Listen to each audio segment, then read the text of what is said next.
As cidades de Aveiro e do Funchal estiveram intimamente ligadas desde o século XV-XVI até o século XIX por causa desta planta, a cana-de-açúcar. No programa de hoje vamos abordar a cerâmica do açúcar e a importância que os materiais cerâmicos, os materiais geológicos de natureza vulcânica e o açúcar tiveram no desenvolvimento económico, social, cultural e gastronómico das duas cidades. No ano de 2002, um grupo de investigadores da Unidade de Investigação Geobiotec, sediada na Universidade de Aveiro, constatou que na construção de muitos monumentos antigos, casas, muros e calçadas da cidade de Aveiro, foram utilizados materiais de origem vulcânica. Estes materiais não pertencem à geologia existente na região e tiveram que ser transportados de algum local para Aveiro. A primeira questão que se levantou foi a razão de ali estarem em tão grande quantidade. Por outro lado, nos núcleos históricos das cidades de Machico e do Funchal, foram utilizados em abundância fragmentos de cacos cerâmicos de geometria cônica como materiais de construção.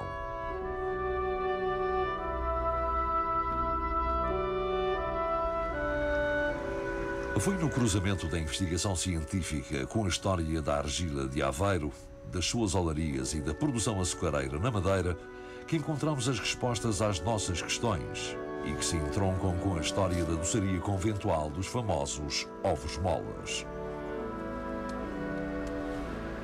A Ilha da Madeira desempenhou um papel preponderante no cultivo, produção e comercialização de açúcar. O chamado ouro branco constituiu durante largo período um complemento fundamental à vida económica, social e cultural da ilha, despertando a acumulação de riqueza e a aquisição de património ainda hoje visível na paisagem insular. A importância que esta atividade económica teve para a Ilha da Madeira ficou desde o início representada no brasão de armas da cidade do Funchal.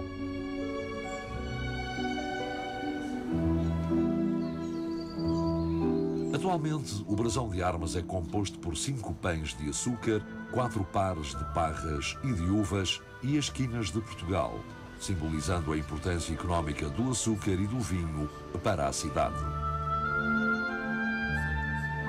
Em 1454, segundo relatos do navegador Cadamosto, o infante Dom Henrique apresenta a venezianos amostras de açúcar da Madeira que atraíram estrangeiros genoveses e judeus a instalarem-se na ilha para produzirem e comercializarem açúcar no Mediterrâneo e no norte da Europa.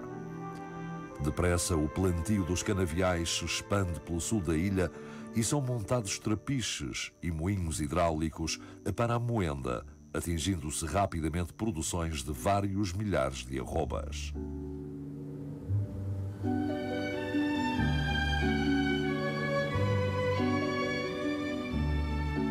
A tecnologia da produção açucareira foi descrita por Giulio Landi em 1526, quando visitou a Ilha da Madeira. Na gravura elaborada por Stradanos, no século XVI, vemos que o elemento fundamental da purga é uma peça cerâmica chamada forma de açúcar ou forma de pão de açúcar. Tenho aqui na minha mão uma forma de pão de açúcar que tem um formato cônico, com uma perfuração para verter líquidos durante o processo de purgação do açúcar. É servir para a confecção do pão de açúcar em formato de cone, que depois de retirado era escolhido pela sua qualidade para depois ser colocado em caixas de madeira e ser comercializado.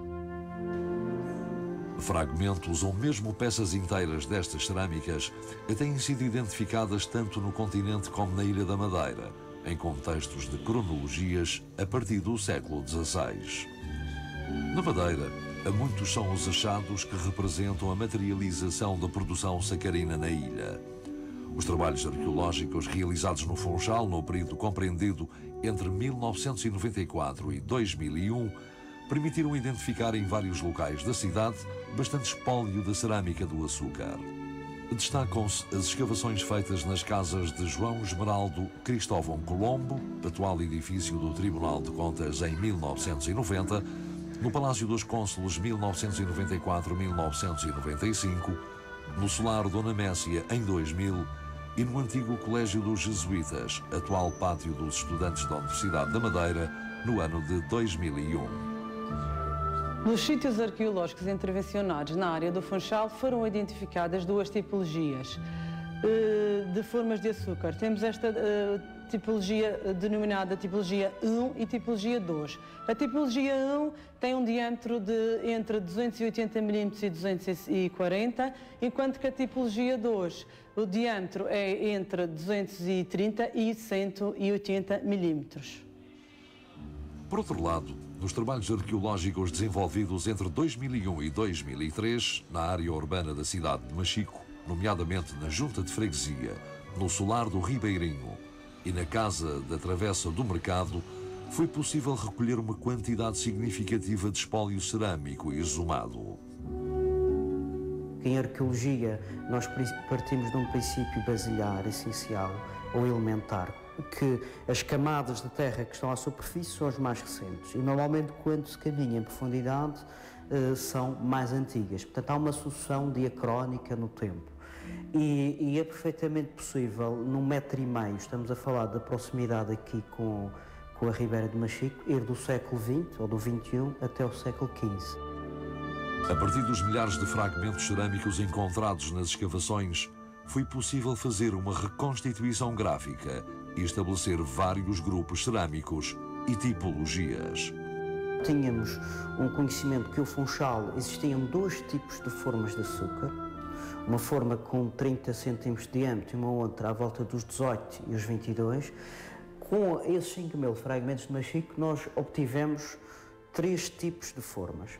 Uma forma mais pequenina, como é possível ver, nós a partir de um fragmento fazemos um cálculo geométrico e fazemos uma reconstituição depois, neste caso virtual, com alguma fidelidade científica e chegamos a um tipo pequenino entre os 18 e os 22, um intermédio que baliza entre os 30 e depois uma forma grande, que é muitas vezes apelidada nos documentos como sendo sínios, que são peças estrondosamente muito grandes, que como esta que temos aqui, que tem um vértice, uma ponta, que servia para escorrer o mel e o remel e pela configuração da ponta, que já tem uma dimensão, tem um diâmetro já considerável, percebemos que esta seria uma peça bastante grande, que teria à volta de 1,20 m de altura e um diâmetro muito para cima dos 60 ou 70 centímetros, até se calhar até mais.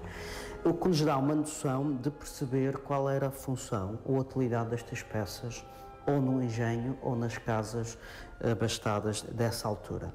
E, portanto, o trabalho que nós fazemos é de reconstituir graficamente a peça, obtemos esta tipologia e, a partir daqui, tentamos inferir, tentamos descobrir qual era a sua relação com o açúcar, que não é muito fácil percebermos.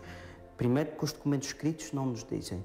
Depois, nós temos que partir da contextualização das peças nas casas dos descobrimentos, portanto, das casas do século XV, XVI e XVII. E a partir daí tentamos tirar ilhações. Uma das ilhações muito relevantes e que talvez, é uma suposição, é uma hipótese, é que estas peças grandes serviam para uma primeira cozedura do açúcar, que depois possivelmente se destinaria à refinação e utilizavam-se para a refinação também formas mais pequenas, e estas pequeninas seriam muito úteis na cozinha quinhentista, que seriam peças mais pequeninas e fáceis de manusear.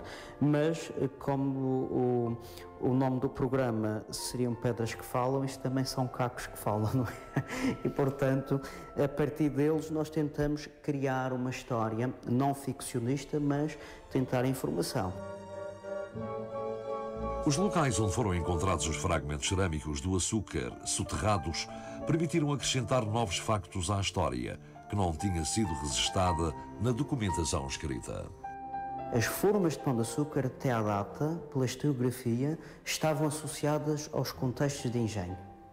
Portanto, e a arqueologia veio corrigir esse discurso a dizer que as formas, que os porrões, ou com todos os outros conjuntos que faziam parte, eram cerâmicas que existiam nas cozinhas das casas mais enriquecidas da capitania de Machico, ou da área urbana de Machico. Portanto, este é um primeiro indicador fundamental para se perceber que se fazia açúcar ou derivados do açúcar nos engenhos, mas também as casas abastadas tinham suas formas, os seus apetrechos, o seu serviço de fabrico do açúcar e seus derivados, tal como não para uma produção em massa do açúcar ou os seus derivados, mas também para um consumo próprio. Portanto, este é na verdade, o primeiro dado muito importante para acrescentar à história do açúcar. Com o florescimento da produção de açúcar, nomeadamente a partir do século XV, centrada na Ilha da Madeira, mas que rapidamente passa para outros pontos geográficos, os oleiros do reino começam a ter grandes encomendas deste tipo específico de peça cerâmica. Como os materiais argilosos da Madeira por si só não possuíam a qualidade necessária para produzirem peças cerâmicas, foram sobretudo as olarias do continente que as produziram, gravando a marca dos fabricantes. O manuscrito da ata da variação da Câmara Municipal do Funchal, datado de 13 de maio de 1626, refere que os oficiais da autarquia, ao constatarem a carência de formas para a produção de açúcar, mandam chamar Cosme Camelo e incumbiram-lhe a responsabilidade da compra e transporte de formas pão de açúcar de Aveiro para o Funchal.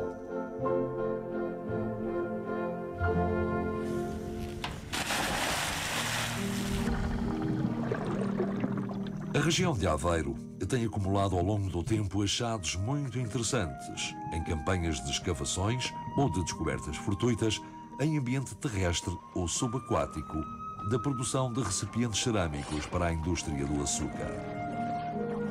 Em algumas zonas da laguna têm sido encontrados, tanto em contexto de afundamentos, como em peças dispersas, nomeadamente fragmentos, mas também algumas praticamente inteiras.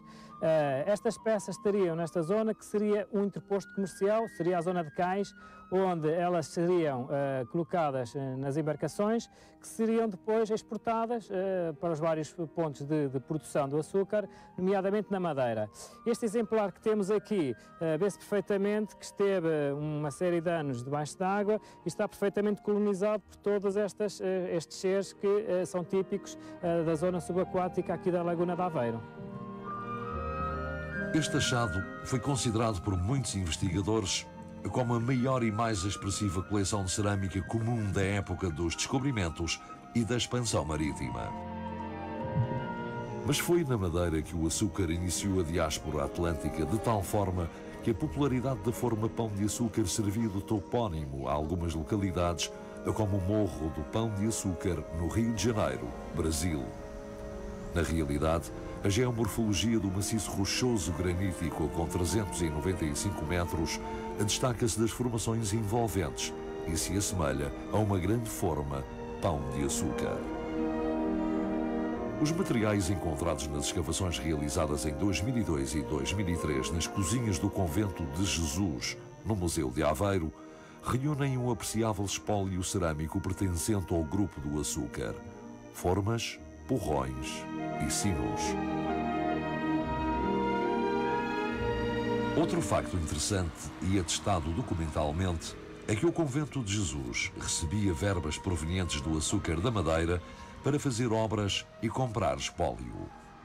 Refira-se, entre outros documentos, a Carta Régia datada de 31 de outubro de 1502, onde Dom Manuel I dá como esmola 10 arrobas anuais de açúcar da Madeira, da parte do Funchal, de 1/5 que o rei dispunha na ilha. Esta tribuna foi feita toda com dinheiro da Madeira. E porquê que o Dom Manuel I dava tanto açúcar a este convento? Porque um dos filhos de Dom João II, filho ilegítimo de Dom João II, foi criado neste convento por a princesa Santa Joana. Portanto, e aqui viveu até a princesa morrer. Aqui teve até aos 12 anos. E, portanto, como o Dom João II fez o testamento ao cunhado e não ao filho, quem foi o rei foi o Dom Manuel e não, de facto, o Dom Jorge. O Dom Manuel sentiu-se na obrigação de honrar muito Aveiro. Daí, ao filho desse Dom Jorge, deu o tocado de Aveiro, criou o primeiro tocado de Aveiro, que foi, de facto, da família, um descendente direto de Dom João II. Os duques de Aveiro vinham da família de Dom João II. Mas foi através da investigação científica a que foram acrescentados novos factos à história da cerâmica do açúcar. Em 2004, foi realizado no Departamento de Geociências da Universidade de Aveiro a caracterização mineralógica e química de fragmentos cerâmicos, encontrados em várias escavações arqueológicas feitas em Aveiro, no Barreiro, em Machico e no Funchal. Os resultados obtidos através das técnicas analíticas de difração e fluorescência de raio-x permitem concluir que a grande maioria dos fragmentos analisados se ajusta bem à composição química das argilhas de Aveiro. Tenho na minha mão um fragmento de uma forma de pão de açúcar. Este fragmento foi encontrado em escavações no Palácio dos Cônsules, na cidade de Funchal. Está datado como sendo do século XVII. Não é? Havia duas zonas em Portugal, duas zonas produtoras de formas de pão de açúcar.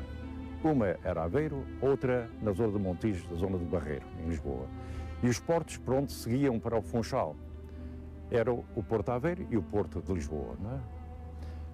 Esta peça, porque é que eu considero que foi feita aqui em Aveiro? Porquê? Porque as características que têm ainda residentes nesta matéria, nesta peça de cerâmica, têm a ver com as características da argila de Aveiro com a qual foi produzida. Do ponto de vista mineral, esses minerais da argila estão aqui presentes ainda, porque quando se queima um objeto feito com barro, durante essa queima há uma transformação dos minerais. Mas alguns minerais persistem sem serem modificados. Porquê? Porque a temperatura de queima, nessa altura o combustível era lenha, os fornos não tinham uma distribuição de calor uniforme e as peças, no interior das peças, a temperatura era uma, no exterior era outra. Esta peça é evidente que mostra uma zona exterior mais vermelha, onde o calor e o ar entrou com mais facilidade, e uma zona central mais escura, que significa que o calor não chegou lá com facilidade. E, portanto, é possível nós identificarmos, através destes minerais que estão aqui, de onde é que procederam. Porque a mineralogia dos barros do Barreiro e de Montijo não tem nada a ver com a mineralogia daqui. Estas argilas daqui são argilas metíticas, ricas em esmetite, um mineral expansivo, argiloso expansivo e elite, e depois o barro aqui de Aveiro era misturado também para dar a consistência ao corpo cerâmico com areia, com uma areia que fica por cima do barro, que é uma areia muito micácea. E esta peça evidencia, portanto, essas micas brancas, aqui brilhantes, que estão à superfície do barro, que não foram alteradas com a queima. A partir desse estudo é possível, a olho nu, determinar, mesmo sem análises químicas, qual é a origem geográfica destas formas de açúcar. Não obstante, também outros elementos mais recentes, de pastas claras, da segunda metade do século XV, que com elevada probabilidade dessas pastas de cerâmicas, dessas formas, virem de uma região do sul peninsular que não é o continente. Mas nós pensamos que para os séculos XV e XVI seria Aveiro que fornecia as formas de açúcar ou outros objetos para o açúcar na Madeira, e não a região de Lisboa ou Vale do Tejo. As características macroscópicas das pastas cerâmicas da região de Aveiro, a cor avermelhada e textura semicompacta, contendo minerais brilhantes como as micas, grãos de quartzo e calcário, são diferentes de outros centros produtores, como o do Barreiro. Temos aqui vários cortes em que se consegue verificar o tipo de pasta proveniente da região de Aveiro. Há estudos complementares sobre isso, em que se comprovam que estas cerâmicas são oriundas dessa zona. Com os dados que atualmente possuímos, podemos estabelecer um intervalo de cronologia de produção das formas de açúcar nas olarias aveirenses desde o século XV ao século XIX. Os materiais cerâmicos que apresentavam defeitos de fabrico e que não tinham qualidade para serem exportados, normalmente eram utilizados na construção civil. Uma forma que estivesse instalada nunca poderia levar o açúcar, a calda do açúcar, a ferver cá dentro, porque rebentava logo por ali. Portanto, esta nunca serviu, nunca foi exportada. Por outro lado, vê-se aqui vestígios que foi utilizada na construção civil. Vocês que reparem que tem argamassas. Tem restos de argamassa. Como ela não servia para exportar, não servia para pão de açúcar, não servia para mais nada, Aveiro, que não tinha pedra, usava estas formas para fazer muros. Na cidade de Aveiro foi possível identificar em vários locais a aplicação de fragmentos e de formas de pão de açúcar com defeito. Estamos aqui numa casa no centro de Aveiro, uma casa seiscentista, denominada Casa do Seixal. Podemos verificar que existe uma parede, que atualmente é uma parede interior, mas na altura da construção da casa era uma parede exterior, que é totalmente construída com formas denominadas as formas de pão de açúcar, colocadas horizontalmente e argamassadas com argamassas pobres. Na época da construção desta casa, a produção de açúcar e a exportação das formas em Aveiro estava no seu auge. Logo, termos aqui reaproveitadas estas formas, questionamos o porquê. Nós verificamos que isto são formas totalmente deformadas, ou seja, com defeito. Logo, não poderiam ser exportadas. Verificamos que existem aqui deformações ao nível da boca e algumas não sequer têm o furinho típico por onde saía a parte líquida durante a fase da purga do açúcar. Nos centros das cidades de Machico e do Funchal, um olhar mais atento sobre as paredes desrebocadas permitem observar que em muitas construções também foram utilizados fragmentos cerâmicos no enchimento de paredes. Muitos deles são facilmente identificáveis pela característica cônica e tonalidade avermelhada que apresentam. Podem ser vistos em algumas paredes das ruas centrais da cidade de Machico e em vários troços da antiga muralha da cidade do Funchal, no núcleo histórico de Santa Maria e nas paredes de muitos prédios antigos recuperados. Como acontece, por exemplo, nesta parede. Aqui, os cacos cerâmicos foram colocados entre a argamassa e os blocos de pedra. Na realidade, muitos destes cacos correspondem a fragmentos de formas de pão de açúcar que foram utilizados na construção e enchimento desta parede.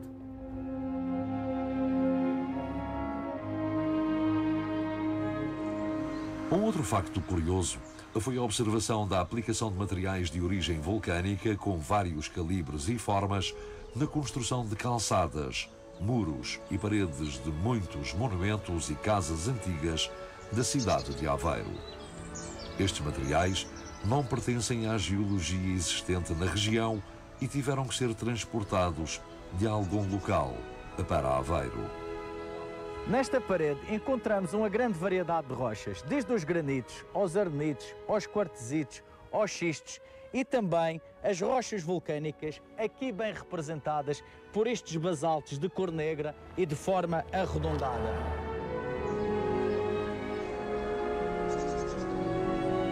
No campus universitários de Santiago, onde se encontra sediada a Universidade de Aveiro, também observamos a aplicação de grande quantidade de materiais vulcânicos na construção de várias paredes de uma casa antiga. Na construção desta casa, em 1852, foram utilizados blocos de rochas vulcânicas, como o basalto e o traquibasalto, aqui com aspecto bastante vacular. Estes materiais são provenientes da Ilha da Madeira, possivelmente da cidade do Funchal, e serviram de lastro nas embarcações. O estudo petrográfico e a caracterização mineralógica realizado em amostras de material retirado dos blocos de pedra vulcânica aplicada na referida casa permitiram também concluir que se tratam, na sua maioria, de basaltos e traquibasaltos. Tudo indica que as relações comerciais entre Aveiro e o Funchal começaram no século XV. As caravelas transportaram da Ilha da Madeira para a cidade de Aveiro blocos de rochas vulcânicas e o ouro branco ou açúcar, e de Aveiro seguiam as formas pão de açúcar para a Madeira. Tínhamos o açúcar já e, entretanto, tínhamos também os ovos em abundância nos conventos por pagamento dos detentores das terras, dos agricultores. Os ovos eram usados pelas freiras, as claras, apenas as claras, para engomar as roupas. As gemas, que não se sabendo o que fazer com elas, houve freiras que tiveram a feliz ideia, e por isso estamos cá hoje, de fazer aquilo que conhecemos, que são os ovos moles de Aveiro, inicialmente como uma espécie de remédio para dar aos enfermos, aos seus cuidados nos conventos. Este doce saiu tão bom, ou este remédio, chamar-lhe-íamos assim, saiu tão bom, que ainda hoje, em pleno século XXI, é das iguarias mais lembradas, mais conhecidas, mais saborosas. Por isso dizemos nós que não é pecado comê-las, pelo contrário, nasceram nos conventos, é um enorme prazer, é uma obrigação mantermos esta tradição pelo futuro fora. No espaço onde antes se erguia a Casa Manuelina de João Esmeraldo, Flamengo, que se instalou na Madeira no final do século XV para produzir e comercializar açúcar, foi inaugurado a 15 de junho de 1996 o núcleo museológico, a Cidade do Açúcar. As escavações arqueológicas de 1989, nesse espaço, puseram a nu um numeroso e riquíssimo espólio de testemunhos da vida cotidiana entre o século XVI e XVII. O núcleo museológico reúne um conjunto de testemunhos e de memórias vivas sobre as relações comerciais entre a Madeira e o resto da Europa por causa do açúcar. A partir da caracterização de cacos cerâmicos de formas de pão de açúcar e de rochas vulcânicas basálticas que serviram de lastro às embarcações e de materiais de construção, foram acrescentados novos factos históricos sobre as relações comerciais estabelecidas entre as cidades de Aveiro e do Funchal.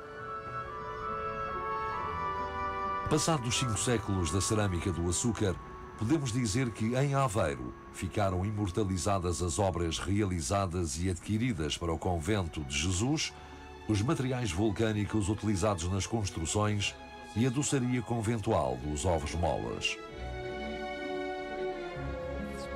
Por outro lado, na paisagem insular e com destaque particular para a cidade do Funchal, continuam de pé os edifícios e os monumentos históricos e as obras de arte adquiridas devido ao comércio do açúcar.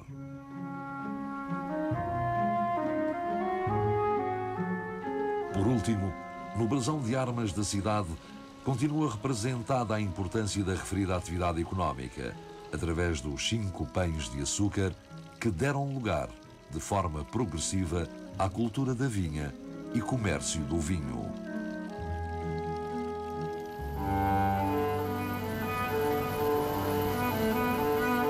Para além dos 2 ciclos económicos que marcaram o desenvolvimento do arquipélago, ficou bem patente que os recursos geológicos são das poucas riquezas não importadas que o homem insular possui e tem utilizado em benefício do seu desenvolvimento e bem-estar.